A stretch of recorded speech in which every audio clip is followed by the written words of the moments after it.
Hi there, thanks for stopping by my channel. Today I'm going to talk about these beautifully decorated teacup and saucer sets. Many people enjoy collecting and displaying them around the house because they're lovely to look at and are great to entertain guests with. The intricate details and designs of these cup and saucer sets have made them a collector's favorite throughout the centuries. Today I'm going to share with you the origin behind this popular collection trend and how you can start your own.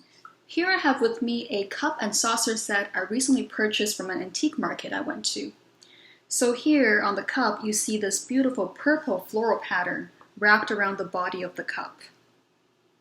And the pattern is repeated again on the accompanying saucer.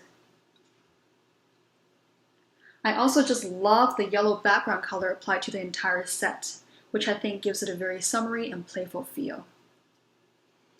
Okay, so if you look a little bit closely at the body of the cup, you'll see that there's actually some grooves along the outer surface, which gives it an irregular shape.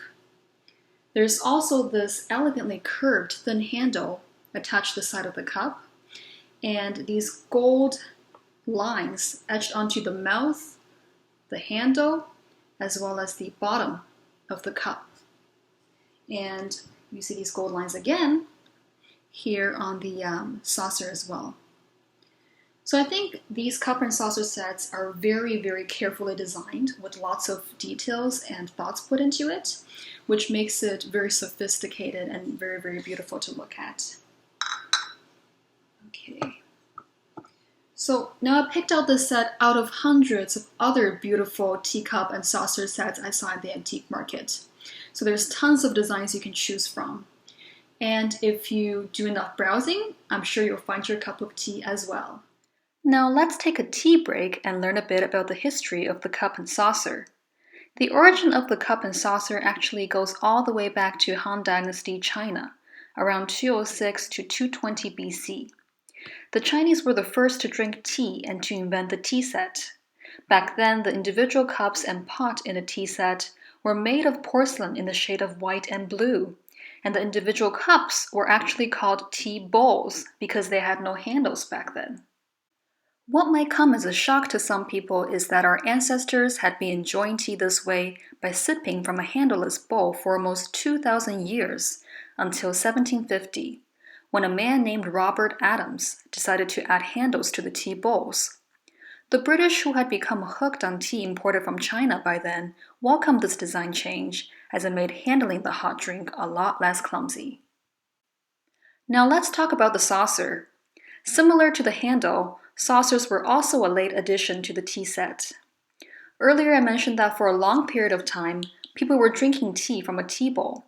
When the saucer arrived in 1700, tea drinkers started pouring a small amount of tea from the cup into the saucer to help it cool faster, and the drink was subsequently consumed by sipping from the saucer instead of the cup. In addition to this practical application of the saucer also had other uses. It was used to pass tea from one person to another, and to help one lift the handleless cup while drinking. And what's more, you can also use it to balance a teaspoon on top. But with the invention of the teacup handle, the role of the saucer began to change. Today it's used more as a platform to hold the teacup in its center, mainly for decorative purposes rather than functional. So now that you know a little bit more about the history behind the cup and saucer set, it's time to start your own collection. There are in fact many reasons to start a cup collection, the first being that it's relatively inexpensive. This cup set I have with me here, purchased from an antique market, only costed me $9 Canadian. And at the bottom of the cup, you can find out all sorts of information about it. Written in red, you see that this is a Queen Anne cup, made in England, and it's made of bone china. So according to my research online, this cup set was actually made during the 1950s, which makes this a vintage product instead of an antique. But if you're looking for more antique cup sets, you can definitely find them in certain antique markets and online as well. Also, if you don't live near an antique market, the website, Etsy and eBay has a lot of different collections and vendors selling different types of teacup sets with different designs and different manufacturers. I'm sure you'll find something to your liking. Now, the second reason to start a cup collection is to better enjoy your tea. It's been scientifically proven that tea tastes better in a proper teacup. I'm not talking about a coffee cup or, God forbid, a styrofoam cup, a proper teacup. And what is a proper teacup? Yes, you guessed it, it's porcelain cup. Porcelain is incredibly smooth and has a fantastic lip that makes all teas taste their best. The smooth surface of the porcelain helps to keep the flavors and aromas of the tea in the drink instead of escaping into the pores of the cup, which takes away the flavors of the tea. The lip of the teacup should also be thin to allow the tea to glide seamlessly onto your tongue in order to give your taste buds maximum exposure.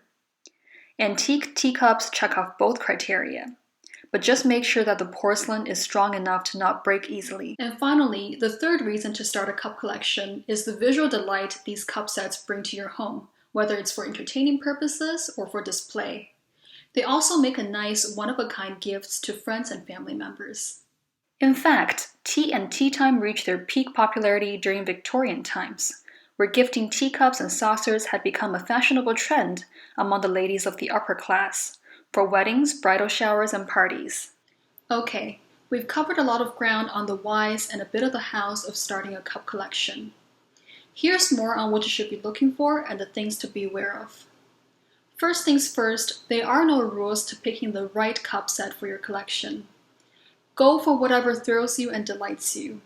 And as I've said before, there are thousands of designs, shapes, patterns, and styles of cup sets out there. Your eyes will naturally seek out the ones that you like, and that's what you should consider buying. Now on to the things you should be aware of once you've decided on a cup you'd like to buy. Number 1. Thoroughly inspect the product to make sure that there are no cracks or small nicks that might easily be missed by running your finger through the inside of the cup. Number 2. Make sure that your cup and saucer are indeed a set. Number 3. Watch for new teacups that are made to look old. They're often knockoffs that come with a stamp mark that says Made in China. Number 4. Watch for extreme staining inside the cup as they might not always come off. Number 5. Bone china is more durable and valuable than porcelain.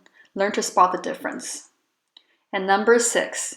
If you're buying online, be sure to thoroughly read the seller's return policy and always get insurance if it's to be mailed. Some popular manufacturers to collect are Royal Doulton, Limoges, Wedgwood, and Meissen. Another popular way to collect cups is by theme, design, or type. Some of these are rose designs, Czech, Bavarian, and lusterware. Well, I hope you learned something interesting today about cups and saucers and are excited to go out there and start your own collection. Please give this video a like if you've enjoyed it, and let me know in the comments below what other arts and lifestyle videos you'd like to see from me. Take care and goodbye for now.